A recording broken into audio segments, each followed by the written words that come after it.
সাবেক প্রধানমন্ত্রী ও BNP chairperson Begum Khaleda জিয়াকে রাজধানীর চন্দ্রিমা উদ্যান সংলগ্ন জিয়া উদ্যানে শহীদ রাষ্ট্রপতি জিয়াউর রহমানের কবরের পাশেই দাফন করা হবে।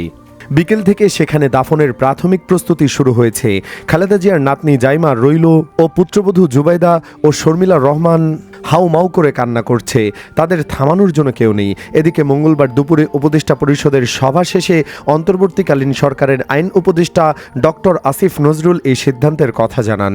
তিনি বলেন, আগামীকাল বুধবার বাদ জোহর জাতীয় সংসদের দক্ষিণ প্লাজা এবং এর সংলগ্ন মানিক মিয়া এভিনিউতে বেগম খালেদা জিয়ার জানাজা অনুষ্ঠিত হবে। জানাজা শেষে তাকে বীর মুক্তিযোদ্ধা শহীদ রাষ্ট্রপতি জিয়াউর রহমানের কবরের পাশে সমাহিত করা হবে।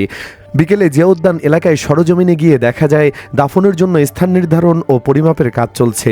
আইনশৃঙ্খলা বাহিনীর সদস্যরা পুরো এলাকায় কড়া নিরাপত্তা বলয় তৈরি করেছেন। বর্তমান দলীয় নেতাকর্মী ছাড়া সাধারণ কাউকে ভেতরে প্রবেশ করতে দেওয়া হচ্ছে না। কবর খননের জন্য প্রয়োজনীয় সরঞ্জাম ও শ্রমিকদেরও সেখানে উপস্থিত হতে দেখা গেছে। উল্লেখ্য, মঙ্গলবার ভোর 6টায় রাজধানীর এভারকেয়ার হাসপাতালে চিকিৎসাধীন অবস্থায় ইন্তেকাল করেছেন রাজনীতিতে আপোষের নেত্রী হিসেবে পরিচিত বেগম খালেদা জিয়া।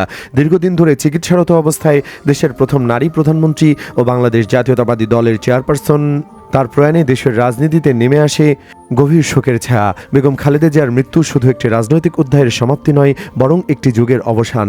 গণতন্ত্র, জাতীয় সার্বভৌমত্ব ও জনগণের অধিকার রক্ষার সংগ্রামে তিনি ছিলেন দৃঢ় ও আপোষহীন। এই রাজনীতিকের চলে যাওয়া রাজনীতির ময়দানে হারালো এক শক্তিশালী ও প্রভাবশালী কণ্ঠস্বর। দর্শক, খালেদা জিয়ার মৃত্যুতে দেশের রাজনীতিতে অনেক বড় ক্ষতি হয়ে গেছে বলে রাজনীতিবিদদের ধারণা। আপনিও তার সাথে একমত হলে কমেন্ট বক্সে হ্যাঁ লিখে জানিয়ে দিন আপনার মতামত। ভিডিওটি ভালো লাগলে লাইক ও শেয়ার করুন, আর আমাদের চ্যানেলে নতুন হলে সাবস্ক্রাইব করে সাথেই থাকুন। ধন্যবাদ।